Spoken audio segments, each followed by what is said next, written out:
Welcome to Story Timer at Large. Michelle Lee Pace.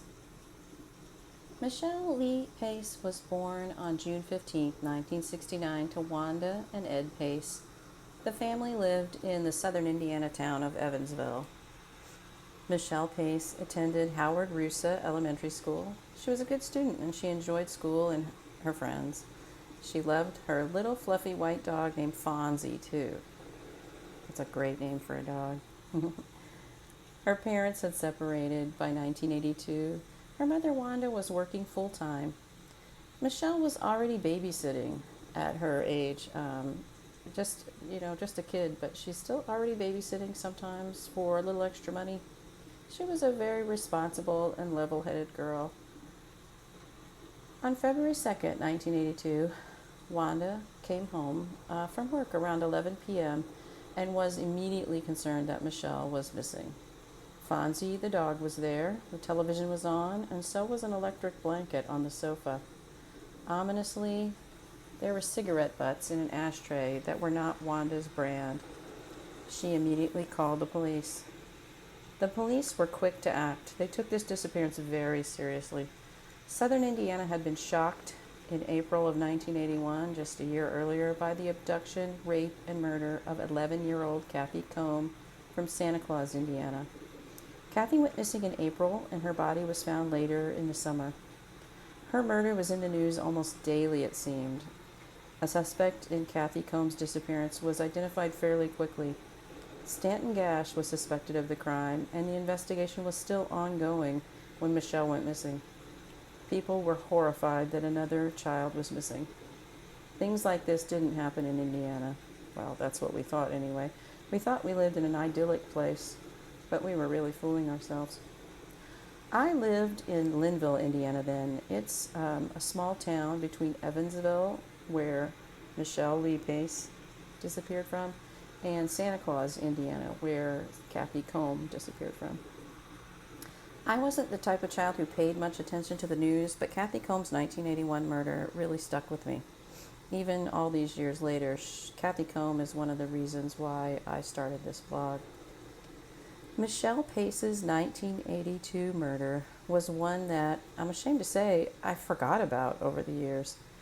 I remember hearing about it at the time and seeing the articles in the Sunday paper, but I honestly think I avoided reading about it too much. I was shocked and scared by the murder of Kathy Combe. She was my age. I think I just did not want to think about another girl being murdered so close to where I lived. These girls were the same age as me. It was terrifying and just so sad. It was the first time that I'd contemplated this kind of thing. I hadn't really thought about grieving parents of murdered little girls before. I hadn't thought about why a grown man would want to harm a little girl. I think I dissociated in order to cope. People wondered why she left the house, or why she let this man in the house. Why did she let this man sit there and smoke cigarettes? Well, think about the power dynamic. He's an adult. The killer turned out to be a friend of her parents. He was her employer, as he paid her to babysit his kids sometimes. In 1982, it would be hard to find a 12-year-old who was bold enough to say, "No, you can't come in and wait for my mom to get home. Come back later." That just didn't happen. She didn't let this man in. She really had no choice in this power dynamic. Michelle Lee Pace was missing for 17 days. I remember thinking at that time that at least she had not laid out in the open as long as Kathy Combe had. At least they found Michelle faster. Michelle was found in Warwick County. That's the county I grew up in. She was found not far from the unincorporated community of Yankeetown. This is my county. This Yankeetown is, 25, 30 minutes away from where I grew up. Her being found so close to us scared my friends and I and our parents. These girls were just like us. This wasn't far away. This wasn't some place, that we'd never visited, never been to. This was right here close to home. I think the Michelle Pace and Kathy Cole murders made some of us way more cautious and much less trusting. I know that that was definitely the effect that this all had on me. Harry and Bertha Smith had gone to check on some property they owned on Lurch Road, just south of Red Brush Road, near Yankeetown. They spotted Michelle's body and the pile of her clothes there along the muddy road. It's a very rural road. It still is. It's paved now, but at least one home looks like it's been built there. It's still fairly secluded and out of the way. Michelle was nude when she was found. The 12-year-old had suffered a blow to the head and, after being raped, had also been run over by a vehicle, which crushed her neck.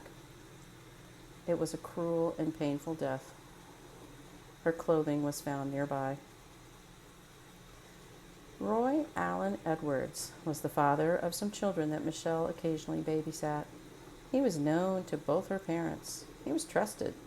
He and his family lived only 2 blocks away. But her parents also had their doubts about him. They expressed those doubts to police investigators before Michelle's body was even found. So police began surveilling Roy Edwards in the hope that he might lead them to Michelle's body. Or if she wasn't dead yet, maybe he was keeping her somewhere. So they were watching him. Soon after Michelle was found, though, police questioned Roy Allen Edwards about the death of Michelle. They asked him to come in for a formal interview. He said that he needed to get some things from his home. They allowed him to go home. He left some personal belongings with the police, though. As soon as he arrived home, Roy Allen Edwards walked into the back room of his home and shot himself with a shotgun. He died immediately of massive injuries to the brain. In the packet of his belongings back at the police station was a note to his wife. Evidence collected at the site and at Michelle's home was examined by the FBI. Carpet fibers found in Michelle's clothing matched the carpet fibers in Roy Allen Edwards' car. Cigarette butts found in the ashtray of the Pace home were the same brand that Edwards smoked. And I would imagine now that DNA is a tool in our toolbox of crime solving, that today those cigarette butts would have been tested for Roy Allen Edwards' DNA. Tire tracks from the murder scene also matched the tires on Roy Allen Edwards' vehicle. The FBI was convinced that Roy Allen Edwards was indeed Michelle's killer. Evansville has 2 main city cemeteries, Locust Hill Cemetery and Oak Hill Cemetery. Michelle Pace was laid to rest at Locust Hill Cemetery. I wonder if that was a concerted effort by funeral directors at the time so that the victim did not have to be buried in the same cemetery as her killer. It wouldn't surprise me. Funeral directors are very considerate in that way. The families then of Michelle Pace and her killer would not be bumping into each other in the years to come as they visited the graves. In April of 1982, Roy Allen Edwards' widow filled out an application for a military headstone for his grove at Oak Hill Cemetery. She wrote on the application that Roy had served in the Army in Vietnam. There is no image of his gravestone on Find a Grave, but he is listed on that website. That may simply be an oversight or a mistake by the volunteer photographer. Michelle Lee Pace was only 12. She was looking forward to turning 13 that summer. She was looking forward to high school and growing up. She should still be here with us today. Her parents, who had been divorced before this, actually ended up reuniting because of this terrible tragedy. Sometimes grief tears people apart, and sometimes it can bring them back together. People complain these days about how parents today are so overprotective. That vigilance was learned, though. We don't watch over our children for no reason. All the Michelles and the Cathys in all the communities across America in the 1970s and 1980s taught us that lesson. Rest in peace, Michelle.